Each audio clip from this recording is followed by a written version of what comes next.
8 سال تک اب لڑتے رہے ہیں عراق کے ساتھ، اپنے ہی بھائی کے ساتھ، اپنے ہی پڑوسی ملک کے ساتھ۔ اس کے بعد آپ نے مزید کیا کیا؟ آپ نے ایرانی جو ریولیوشن تھا اس کو آگے پھیلانے کی کوشش کی خطے میں، نہ صرف خطے میں بلکہ دوسرے خطے میں بھی، پاکستان میں بھی اور مختلف ملکوں میں۔ حماس میں آپ نے انویسٹمنٹ کی، آپ نے حزب اللہ میں انویسٹمنٹ کی، اور یہ چیزیں کچھ دنیا کی نظروں سے اوجھل تو نہیں تھیں۔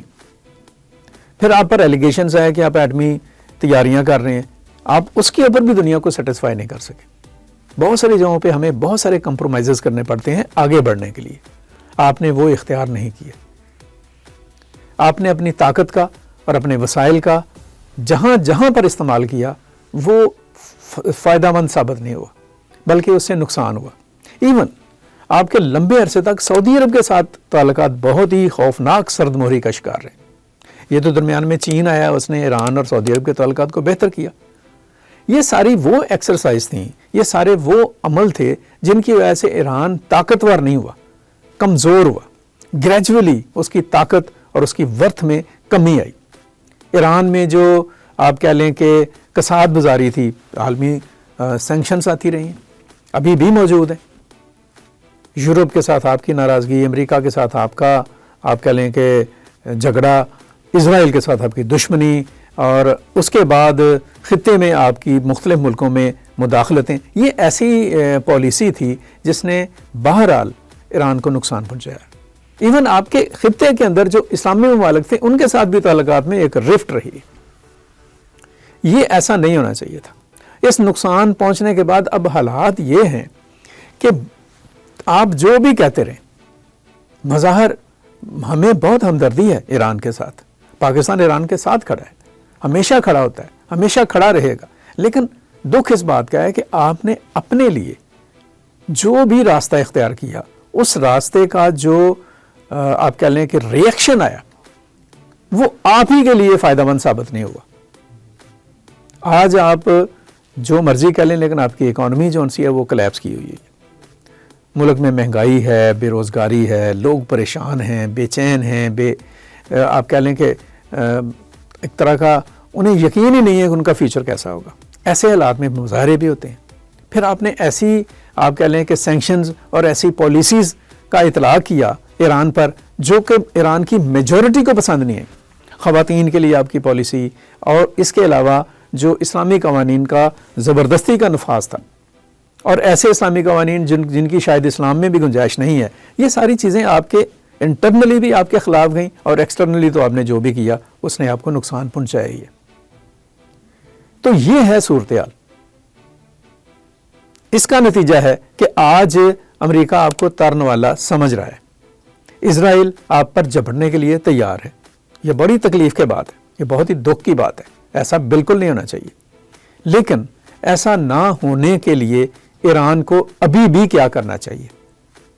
میں یہ سمجھتا ہوں کہ ایران کو اس سارے معاملات میں، اس ساری صورتحال میں اپنی پالیسیز کا بہت ہی آپ کہہ لیں کہ ہارڈ وے میں ایک جائزہ لینا چاہیے۔ دنیا کے ساتھ ایران کو انگیج ہونا چاہیے، وقتی طور پر خاموشی اختیار کرنی چاہیے۔ جب بہت زیادہ آندھی ہو، بہت زیادہ طوفان ہو، تو اکڑ کر کھڑے ہونا عقل مندی یا بہادری نہیں ہوتا۔ تیز آندھی میں وہی درخت بچ جاتے ہیں جن کے اندر لچک ہوتی ہے۔ تو ایران کو اپنے دوست ملکوں کے ساتھ رابطہ کرنا چاہیے، لائک چین اور رشیا۔ ایون یورپی یونین میں اس کے بڑے ہمدرد موجود ہیں۔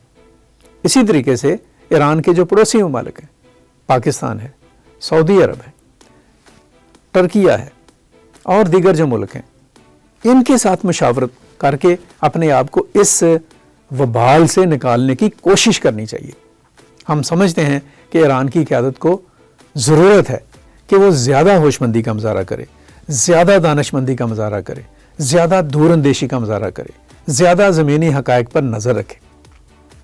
اکڑ اور آپ کہہ لیں کہ خواہ مخواہ کی ضد اور آپ کہہ لیں کہ خواہ مخواہ کے دمکانے کا جو رویہ ہے وہ کبھی بھی ایران کے فائدے میں نہیں رہے گا، کیونکہ جو دشمن ہیں، جو آپ پر حملہ ور ہونا چاہ رہے ہیں اندر سے اور باہر سے، وہ بہت ہی زیادہ کائیاں لوگ ہیں۔ ان کے پاس طاقت بھی ہے، قوت بھی ہے، اور ان کے پاس شاید ایک گہری فکر بھی ہے۔ اس سے بچنے کے لیے ایران کو اتنی ہی بڑی فکر اور اتنی ہی بڑی جسے کہا جا سکتا ہے فراست کی ضرورت ہے۔ مجھے امید ہے کہ ایران کی قیادت آنے والے دنوں میں ان تمام حقائق کو سامنے رکھ کر ایک ایسی اسٹریٹجی اختیار کرے گی کہ اپنے دوست ممالک کے ساتھ مل کر وہ امریکہ کو انگیج کر سکے کہ لڑنے کے بجائے، جنگ کی بجائے اور رجیم کو تبدیل کرنے کے بجائے ایران میں ایک پازیٹیو، مثبت اور تعمیری تبدیلیاں جو سی ہیں وہ لائی جائیں، تاکہ ایران انٹرنیشنل کمیونٹی کا ایک فعال اور ذمہ دار حصہ بن کر سامنے آ سکے، اور ایران کے عوام یہ جو خوفناک قسم کی پابندیاں ہیں ان سے نجات حاصل کر کے ایک ترقی، آسودگی اور ایک بہتر زندگی کی تلاش میں آگے بڑھ سکیں۔ مجھے امید ہے کہ ان چیزوں کے اوپر غور کیا جائے گا۔ آج کا یہ ولاگ یہاں تک، مزید گفتگو آنے والے دنوں میں کریں گے۔ حالات پر نظر رکھیے گا، حالات بہت ہی حساس ہیں اور کبھی بھی کسی بھی وقت کچھ بھی ہو سکتا ہے۔ مجھے اجازت دیجیے گا، اپنا خیال رکھیے گا۔ اللہ حافظ۔ پاکستان پائندہ باد۔